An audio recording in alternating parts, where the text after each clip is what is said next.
It was eerie, something that you would hear in a science fiction show. Halloween came a little early to the neighborhoods around Tinker Air Force Base as the weird sound floated through the air. Neighbors texting each other about the lonely serenade.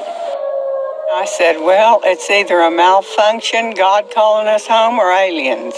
Floyd and Sue Dunnigan have lived near Tinker for 17 years and never heard a sound like this. Well, when we didn't see the spaceship, we figured it was in good shape. I was sitting there, I was like, what do I do? Because my mom was just freaking out also. We were all freaking out in my house because we've never heard the siren before. Angelina Garcia's family also wondering what the sound could mean. It was like off a sci-fi movie. If you could hear an alien coming down from Earth, that's exactly what it sounded like. And it was so creepy. Good news, though. Tinker officials tell us there was nothing to worry about.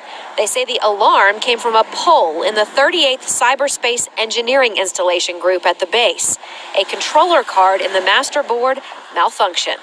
I immediately thought that it was coming from Tinker, but I didn't know what could be causing it, so it was definitely a little weird. Tinker officials say the malfunctioning pole has been shut down for about a week for upgrades to the controller card.